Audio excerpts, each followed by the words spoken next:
I'm seeing visions through my dreams, seeing myself swimming in the universe. My ancestors gave me gifts to read cards, predict and heal. My name is Daphne, but spirit calls me bye-bye love. Angels communicate through numbers. Intuition is so deep. The gift I fully embrace within.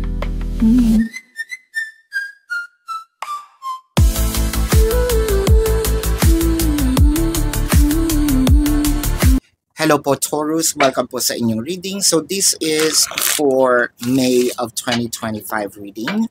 Para po sa mga bago, don't forget to click the subscribe button, smash the like button, comment below kung kayo po yung nakaka-resonate, and hit the notification bell. Kung gusto niyo pong sumali sa ating live sessions, dun po yan sa ating kabilang channel, that is Babaylan TV. No? Yan po ang ating unang channel catered for our international audience. Nagla-live po tayo dyan. So, pwede kayong sumali, no? I want you to know that this is a general reading. You may resonate with the entire reading. You may resonate with some bits and pieces of the reading. Take what's only yours. Come together. So, I feel like meron ditong separations yung iba sa inyo, no? Whether this is physical or energetic. Physical separation, ito yung literal na malayo kayo sa isa't isa. Whether this is by intent, whether this is by bugso ng damdamin. Intent, pwedeng kailangan ko kasi pumunta ng ibang lugar because of contract, trabaho. I need to do some errands. No? Bugso ng damdamin dahil sa nabuisit na ines, umalis, lumayo, out of the blue. Bigla na lang nawala, naglaho, no, na parang bula. That is physical separation. Pwede rin namang energetic separations dahil hindi kayo nag-uusap. Pwede nakikita kayo ng mata sa mata, pero hindi naman kayo nag-uusap. So I am seeing here na siguro nararamdaman ninyo na anong hiwaga ang bumabalot dito sa taong ito. No, simula nung nagkita kami, parang kilalang-kilala ko na siya. Parang bago niya sabihin yung mga bagay-bagay, no, nararamdaman ko kung ano yung kailangan niya, kung ano yung gusto niya sabihin sa akin. Parang feeling ko kahit hindi kami mag-usap, no, yung magtinginan lang kami, alam ko na kung ano yung gusto niya sabihin. Example, no, siguro na-test niyo na to, bigla niyong naisip, ay magte-text to sa akin. And then, or naisip niyo siya on that day, magugulat ka na lang, wala pang isang oras or makalipas ang isang oras, tumatawag na siya, nagme-message na siya, no? I feel like alam nyo bago pa mangyari kung ano yung gusto niyang gawin, anong gusto niyang mangyari, anong gusto niyang sabihin, no? Yung minsan may time na sasabihin, siguro iniisip mo, ay baka nagugutom tong person ko, no? Bigyan ko kaya siya ng ganito, padalan ko ng pagkain, and then biglang magte-text, uy, tamang-tama yung dating mo, no? Dahil nga naman gutom na ako. So, ganon ka lagkit, ganon katindi ang understanding ninyo sa isa't isa. Now, the reason being why you are like that is because of you have some soul union, no? It may be a kindred spirit, it may be a soul family, it may be a soulmate. For a few numbers of you, baka tinatawag nyo itong twin flame connection, no? The Tower, the Page of Wands, and the Ace of Pentacles. For a few numbers of you, baka hindi ito yung time na may nagsimula and then naudlot right off the bat. So parang nabitin, no? Ang sakit sa puson. Kasi parang nandito na pinaasa na ako, meron na ako nakikita. I saw hope, no? And then all of a sudden, it popped na parang bulanga, na parang balloon na nasa init, biglang nawala. And I felt like, nasaan ito? Sometimes, no, pwede rin ito yung nangyayari. The more you hate, the more you love. Siguro ito yung part na ayaw ko naman siya at first. So medyo meron ditong unrequited emotions, no? Or unrequited love na nangyayari. Gigil na gigil ka, inis na inis ka sa kanya. Pero little do you know na siya pala itong taong bigla mong mamimiss. Sabi, parang biglang, uy, sandali. Binubuli ko siya, ayoko talaga sa kanya, nahanginan ako, or hindi ko type yung itsura.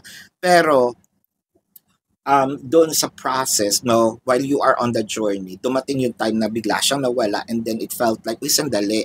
I felt like, kasama nung pagkawala niya, kasama niyang nakuha, no, itong aking puso. And I felt so incomplete right now. Ayan. So, with the Wheel of Fortune, the King of Cups, and the Eight of Swords. So, I felt like, medyo, kung sino man ito, it could be you, it could be your person, but it felt like this is intentional, no? Intentional yung pagkawala, intentional yung ginagawa nitong taong to, kung sino man yung nawala. Now, the thing here is, kasi nakakaramdam na rin siya ng gusto na rin ako ng tao, no? And I wanna test kung totoo bang tama yung intuition ko. Magtatago ako, mawawala ako for the sake of the test na makita ko kung totoo bang meron na rin siyang nararamdaman sa akin. Kung totoo bang nagkikare na rin siya, kung totoo bang meron na rin siyang yung emotion ko, no, magka-same level na ba kami ng emotion, or baka wala pa rin akong halaga sa kanya. So someone here probably testing the relationship, but with the Eight of Swords clarified by the Four of Pentacles and the Queen of Pentacles.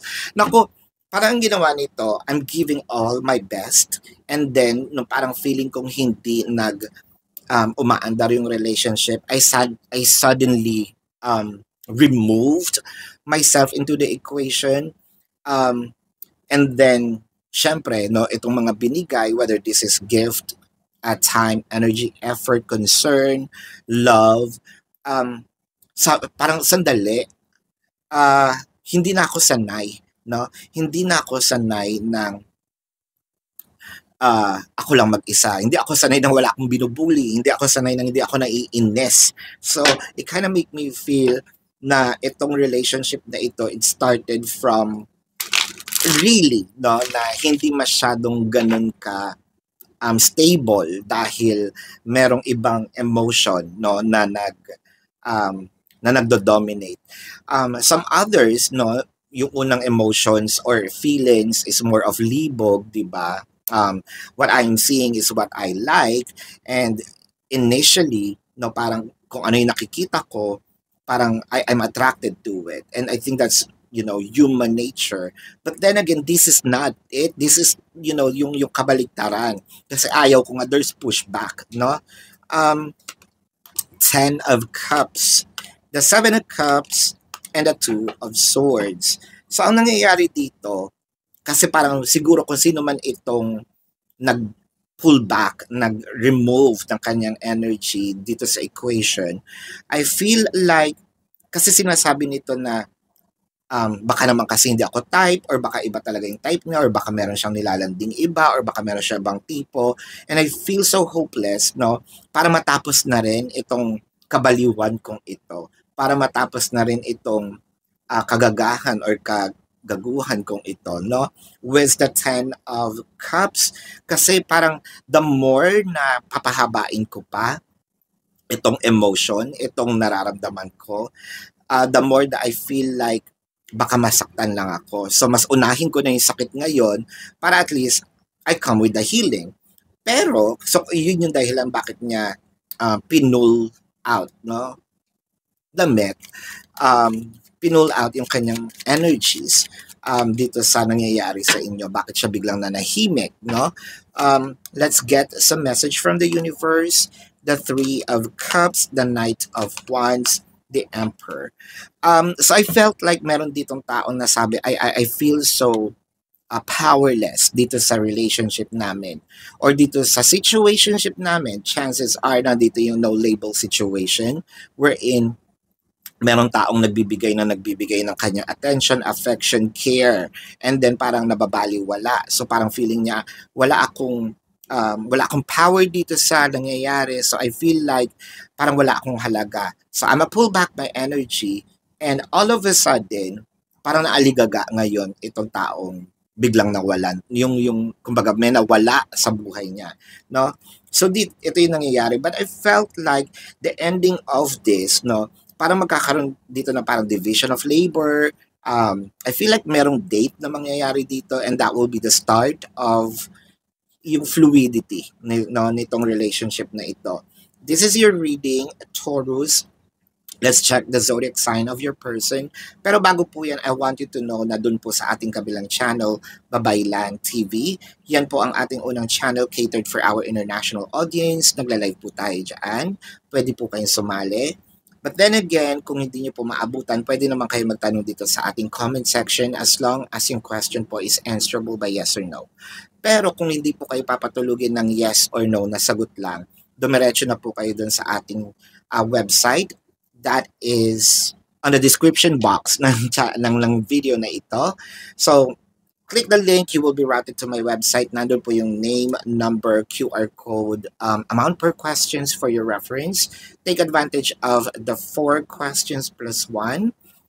Discounted po yun. And if you want to book a private reading, nandun din po siya. No? So, let's check the zodiac sign of your person. This can be their sun sign or a placement in their chart. I am seeing Aries, Leo, Pisces, Sagittarius, Scorpio, Cancer, Virgo, Capricorn. Nasabi ko na. So this is your reading. Love and light to you. Namaste. See you po sa susunod na readings. Goodbye.